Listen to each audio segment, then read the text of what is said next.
I'm very, very honored to have the chance to participate in this conference on determinism versus free will to be held in the Galapagos, where I would so dearly love to come, but cannot. Just briefly, my wife died of pancreatic cancer 2 months ago, and I'm hiding on an island in South Carolina dealing with grief. But I'm thrilled to have the chance to talk to you all.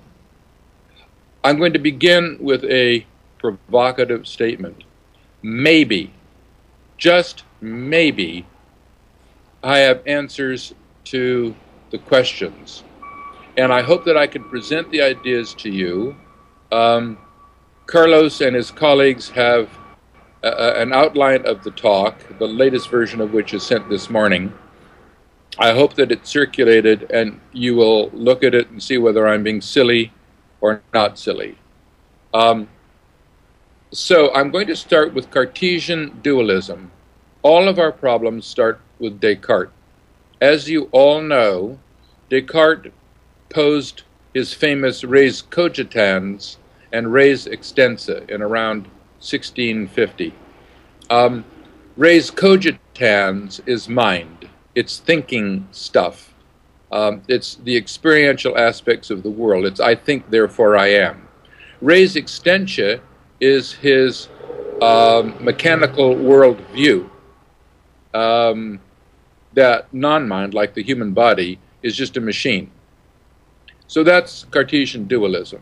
Now, to see why it's always been a problem, I have to take us to Newton and tell us the foundations of what is in fact reductive materialism that starts with Newton and reaches a crescendo with Laplace. So we all know Newton's three laws of motion and universal gravitation. We know he invented the differential and the integral calculus. So if we were to ask Newton about billiard balls on a billiard table that are rolling, Sir Isaac, what will happen? Newton would say, please measure the initial positions and momenta of the balls, measure the boundary conditions, the edges of the billiard table, write my laws of motion, three laws of motion, in differential equation form among the balls. Those laws give the forces between the balls. Having done that, please integrate my equations, and that will give you the trajectories of the balls forever if we ignore friction. Later we can put it in. So I want to make 2 points about this. Integration is to deduce the consequences of the differential equation for the trajectories of the balls. So integration is in fact deduction. Now we all know from Greek syllogisms, Socrates is a man, all men are mortal, Socrates is a man, therefore Socrates is immortal. Deduction is such that the premises entail logically the conclusion. So integration by Newton, integrating Newton's differential equations, give you deduction, which gives you the entailed trajectories of the billiard balls. So Newton gives us the birth of determinism in modern classical physics, and the determinism is his laws are time reversible and deterministic, and everything that can ever happen is entailed in the entailed trajectories of the balls. That's determinism. With Laplace, a century and a half later, who said, if we knew the positions and momenta of all the particles in the universe, using Newton's laws, we could deduce the entire future and past of the universe, or a giant computer in the sky could, called the Laplacian demon. We get the view of the becoming of the universe as completely entailed. It's entailed and deterministic. Quantum mechanics takes this further. It's still entailed, but it's no longer classical physics. So let's stick right now with classical physics. I'll come back to quantum mechanics later. And we get to the standard problem in the philosophy of mind, the two standard problems. The first problem is with Descartes' dualism, and it's the following. If the brain is a Newtonian-like classical physical dynamical system, like the billiard balls, then the current state of the brain is a sufficient condition to determine entirely the entailed next state of the brain. But then there's nothing for mind to do. It'd be like mind acting on the billiard balls. And furthermore, there's nothing for mind to do there either. And furthermore, not only is there nothing for mind to do, there's no way for mind to do it. Is mind supposed to make the billiard balls swerve on the table? And that statement is the core of the problem, the central problem in the philosophy of mind that nobody has answered since Descartes. One of the things I'm going to do today is propose an answer. Doing so requires going beyond classical physics. Within classical physics, there is no answer. The second problem has to do with free will, and I'll say it here and then come back to it. If I am a deterministic Newtonian dynamical system, my brain, whatever consciousness is, and I walk down the street and I pick up a frying pan and hit an old man on the head and kill him, I have no free will whatsoever. I'm entirely deterministic. Therefore, it's not my fault that I killed the old man with the frying pan. So I don't have a free will. To jump ahead, when we introduce quantum mechanics, things become ontologically indeterminate in single quantum measurements, like radioactive decay. Then we could have a free will. I walk down the street, I pick up the frying pan. Well, a radioactive decay or some other quantum event happens in me that's indeterminate, and I smash the old man on the head.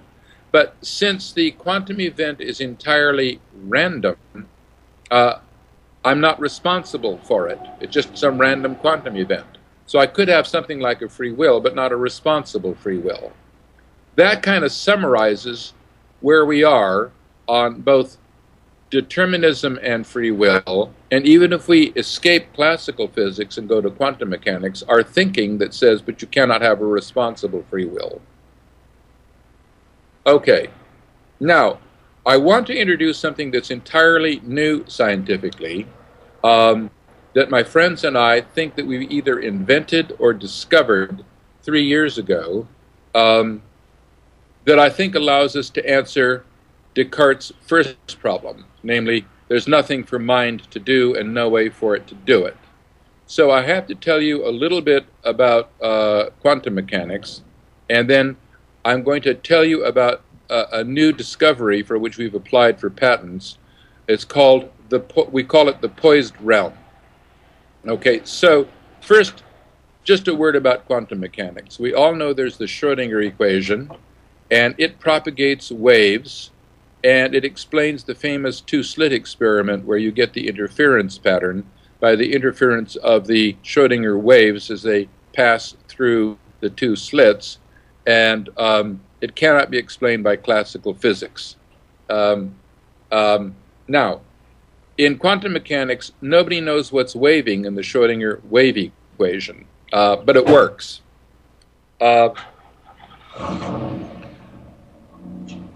Now, there's a phenomenon that's been studied.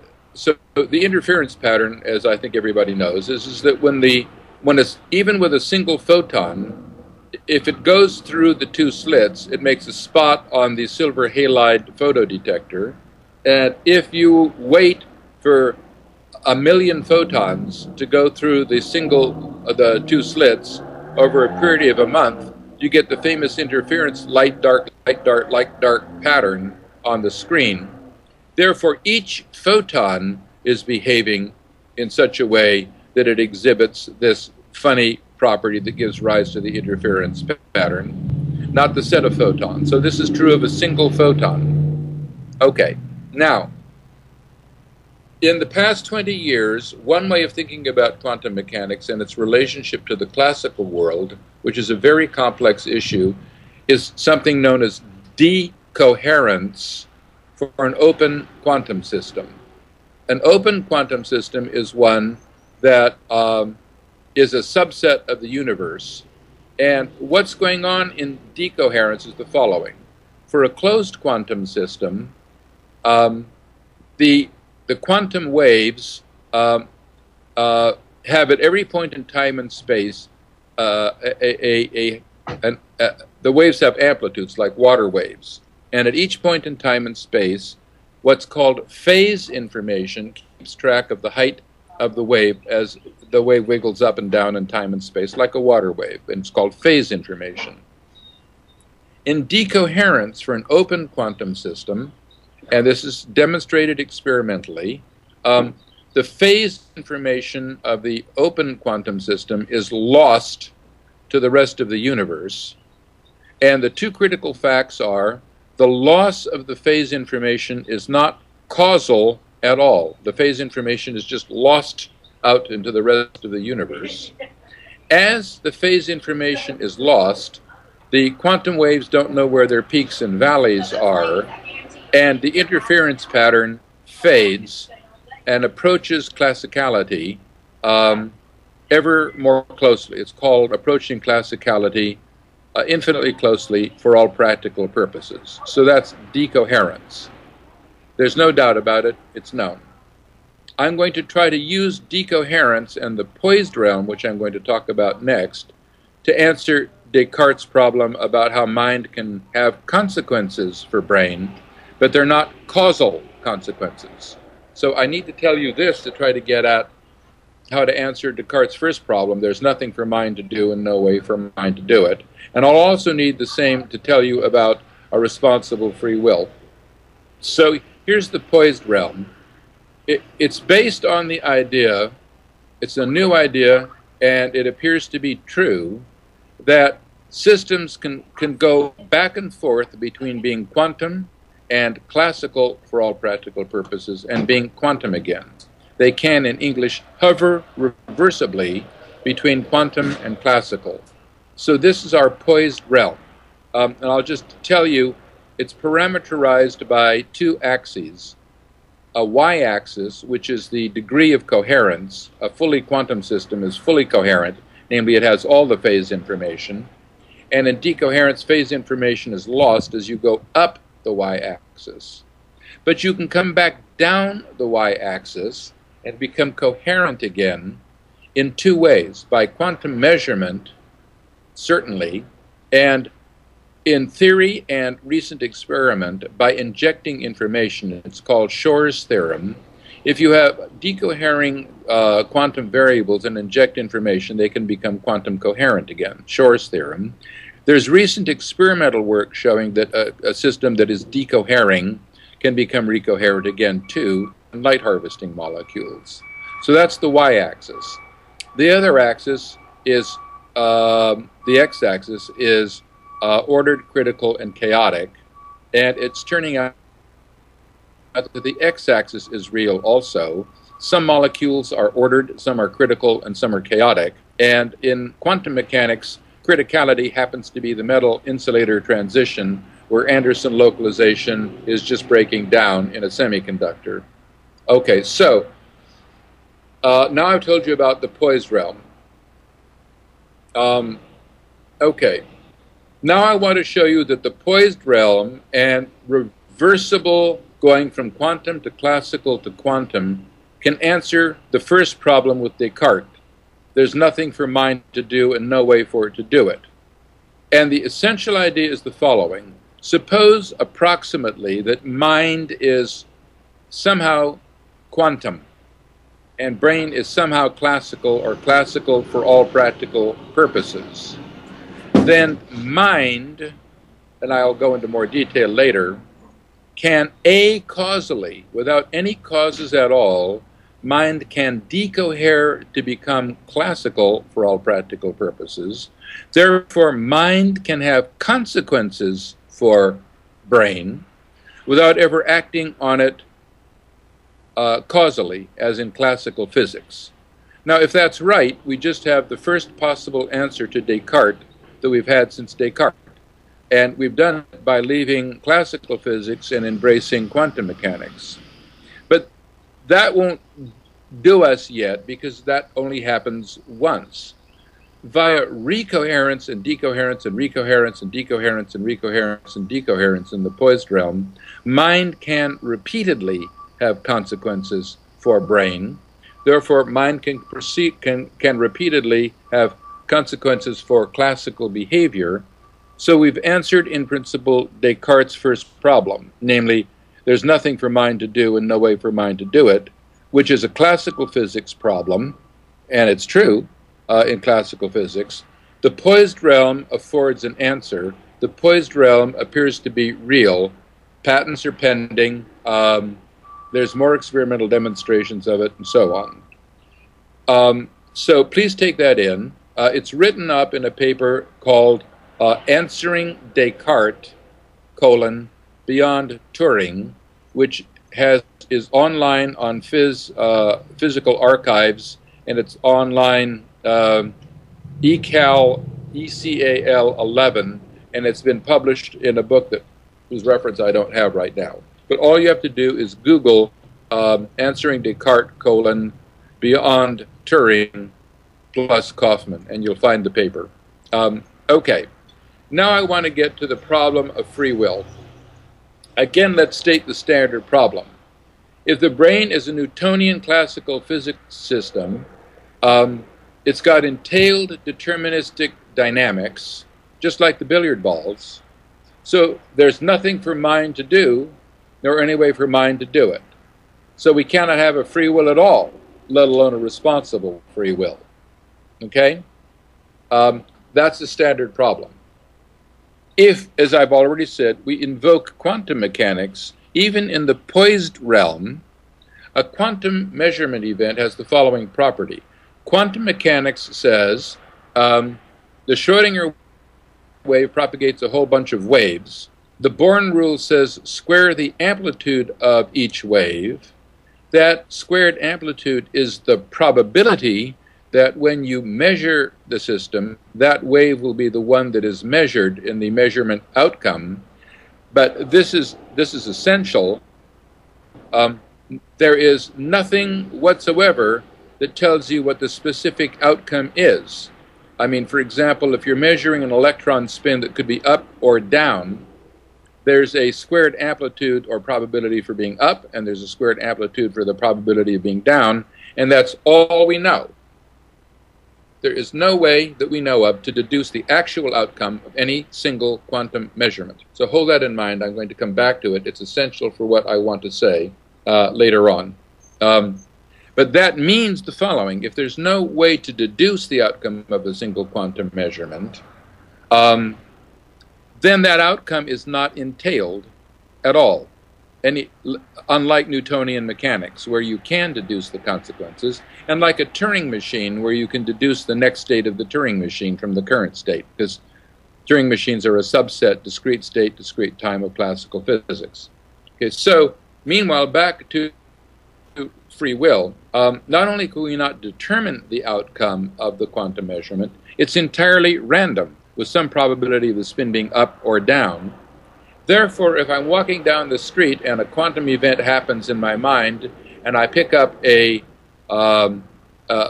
frying pan and I hit the little old man and kill him, we might want to say that I have a free will, but it can't possibly be a responsible free will. It's an entirely random event, whether it's spin up or spin down. And spin up, I kill the man, and spin down, I don't kill the man. So we have the start of a free will, but not a responsible free will. Okay, now I'm going to go on to the main part of my talk, which I've never talked about before. It's long, and I think it's right. But whether it's right or not requires all of us to now first hear what I've said, and then think carefully about whether or not what I've said is correct. I believe it's correct. I may be entirely wrong. If it's correct, it changes physics in very interesting ways. So be patient with me, because what I'm going to tell you, if true, does in fact change physics. So there are a bunch of steps. Bear with me. First, the Schrödinger equation is a linear wave equation, and it is set equal to a classical potential V, the Hamiltonian, and then the physicist generally supplies some boundary conditions, like a box, or whatever the boundary conditions are. And given that, what one does, one integrates the Schrödinger equation to get the entailed dynamics of the Schrödinger wave equation, and that solution depends on both the Hamiltonian, the classical potential, and it depends upon the boundary conditions. Just like the billiard balls bouncing on the table depend on the boundary conditions, and the total potential, in effect, the total potential energy is the quantum analog of kinetic and potential energy in classical physics.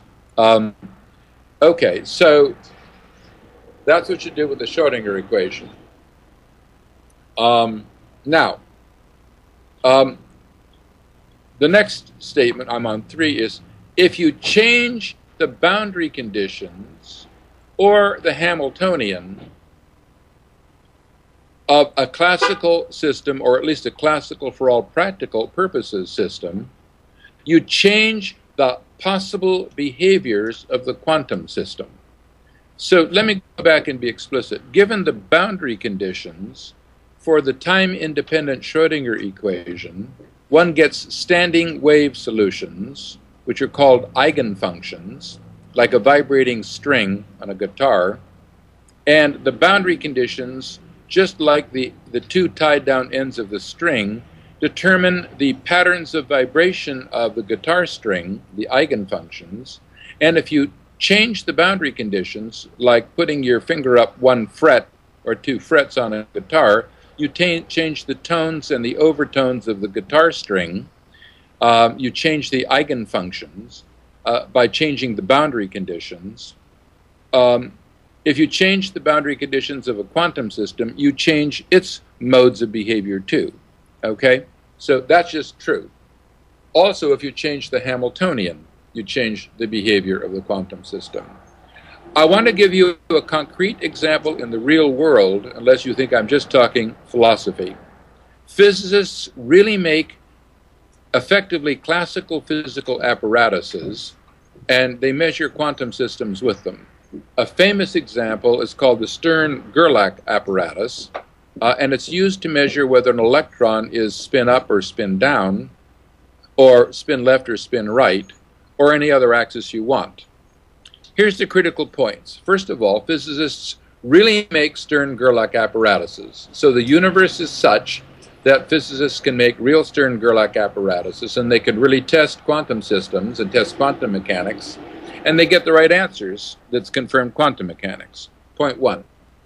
Point 2, when the physicist decides to measure spin up or spin down for the electron, he sets the Stern-Gerlach machine a particular way, and that particular way includes the Stern-Gerlach apparatus constituting boundary conditions on the behavior of the quantum system, and perhaps the Hamiltonian. I don't know that part.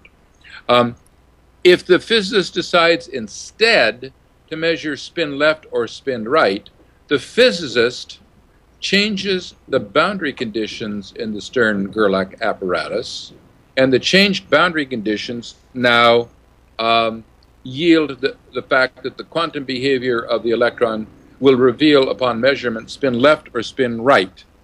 So the critical point here is that in the real physical world, physicists make instruments, here are the Stern-Gerlach apparatus, and they change the behavior of the quantum system from spin up versus spin down to spin left versus spin right by changing the effectively classical boundary conditions of the Stern-Gerlach apparatus, and those boundary conditions are the boundary conditions of the quantum system and change how the quantum system behaves. So the main point to take in is we can in fact change boundary conditions, and it changes the behavior of the quantum system. Hold that. It's going to be central. Okay. Now, the next thing to notice is that the Stern-Gerlach apparatus is, in a deep sense, a stable structure. It sits on the table for years. So it's a stable structure. It's really sitting there. It's made out of whatever it's made out of. The notion of a stable structure is going to be essential to what I want to talk about. The next point is the following. Some quantum measurements do not, and some do, yield stable structures. Let's take a look first at quantum measurements that do not yield stable structures. So in quantum electrodynamics, there are electrons that emit and absorb photons. The absorbing and emitting of photons are quantum measurement events, but the Schrödinger wave keeps propagating unitarily all the time, and no stable structures are made. I think the Schrödinger equation propagates unitarily. I may not be right about that. But in any case, no stable structures are made. All you have are electrons and photons.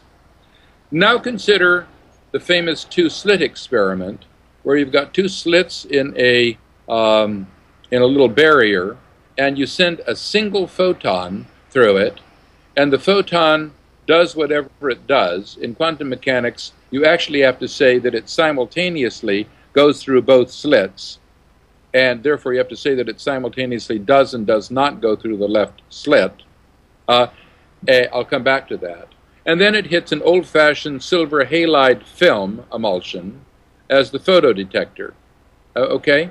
When it does, if you develop the film, of course, you will see a spot where the photon hit. When you develop the film emulsion, you find a spot on the film emulsion. That's the spot, that's the famous spot that is part of the wave-particle duality, where the spot is the particle. And if you let a lot of photons go through, you get the interference pattern. Now, the important and essential point I want to make about the spot on the developed film is that it, too, is a stable structure. The spot is present on the developed film for a month or a year or 10 years. It does not go away. So it's a stable structure. So the spot, when it appears, is a quantum measurement event. The single photon is hit and the spot is there. That's a quantum measurement event. But it has created a stable structure, unlike quantum electrodynamics, where electrons absorb and emit photons, but no stable structure is made. So I want to make a fundamental distinction between quantum measurement events that do not make stable structures and those that do. The spot is a stable structure. That's a fact of the physical world, and it's true. Okay? Now the question is, why is the spot stable? And the answer is quantum mechanics itself, because what's happened is that when the photon hits the film emulsion, chemical bonds are formed and broken, and because of the Pauli exclusion principle, no two electrons in the same atom can be in the same quantum state, and in fact no two nucleons in the same atom can be in the same state. Therefore, they have to be in different states with different energies. And to get from one energy to another takes a quantum event where you absorb or emit some quantum of energy. Because of those energy jumps between different quantum states, a given state in a given chemical bond is stable and lasts for a long time, like the structure of the DNA molecule. This was Schrödinger's point in What is Life. He said the gene has to be due to quantum mechanics and stable chemical bonds. It's not due to statistical mechanics, he argued. The other thing to point out here just briefly is coal, black coal, is also a stable structure. It lasts for millions of years, but it's not a low energy state. You can prove it by burning coal and it gives off heat, okay? So the stability of a chemical bond, or the chemical bonds in the spot on the photodetector, is stable, and the stability is due to quantum mechanics itself. Okay, so that's the next point. So the next point is the Stern-Gerlach apparatus is a stable structure also, just like the spot. And remember that with the Stern-Gerlach apparatus, which is a stable structure due to chemical bonds and quantum mechanics, the physicists can change the boundary conditions and change the behavior of the electron from spin up, spin down to spin left versus spin right. So if the physicist changes the boundary conditions of the stable structure of the Stern-Gerlach apparatus, he changes the behavior of the quantum system from spin up, spin down to spin left, spin right. It's exactly the same thing with the spot on the screen on the photodetector. If the spot is exposed and is, say, white, photons that hit it will behave differently than if there is no spot. So the spot has changed the behavior of the quantum system of which it's a part. Now let's ask how the spot is a part of the quantum system. Well, it's both a boundary condition, like the Stern-Gerlach apparatus, and conceivably it affects the Hamiltonian of the quantum system. Now I'm ready for my main argument. A single quantum event, a single measurement event, let's take the Copenhagen interpretation of quantum mechanics right now. Again, remember what you do is you take the quantum Schrodinger wave that propagates deterministically and is entirely entailed. Then by the Born rule, you square the height or the amplitude or the modulus of each wave, and that gives you the probability that if you measure the system, that wave will be the one that's measured. But it does not tell you what the outcome of the single quantum measurement will be. The outcome is indeterminate on the Copenhagen interpretation, and we could talk about multiple worlds as well, and it turns out to be the same thing, but requires a little more discussion. So Copenhagen